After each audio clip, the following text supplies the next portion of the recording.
Kayo po ay 6th most influential person sa buong region. Hindi ko alam kung bakit gano'n. Hindi ko naman pinapansin yung mga ganyan. Totoo po? Oo, baka lumaki lang ulo ko eh. Hindi ko pinapansin yung mga gano'n.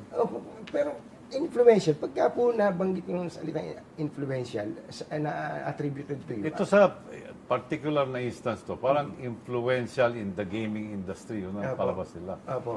Meron palang award na gano'n. Opo. Influential award. Opo. Wala yun, hindi ko pinapansin yun. Bakit? Bakit po? Distraction lang yun eh. Baka maniwala pa ako eh. Diba? Hindi ba, kung sa bagay, sa party namin, pag may award na gano'n, medyo nakaka-inspire. Pero sa inyo, distraction? Oo, hindi ko pinapansin yun. Kaya sinabi ko, baka lumaki pa ulo ko eh, maniwala ako eh. Na talagang magaling ako. Hindi naman. Opo. Kayo po ay, eto na naman, baka lumaki na naman ulo nyo rito. Kayo po ang 3rd richest sa Pilipinas. Isa pa yun, listahan lang yun. Bakit? Hindi naman yun ang ano eh. Hindi naman yun ang ano. Kailangan yung maganda patakbo mo ng negosyo.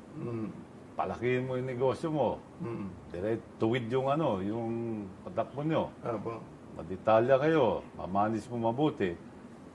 Dadating na yung mga ganun. Pero yun lang, hindi yan yung objective.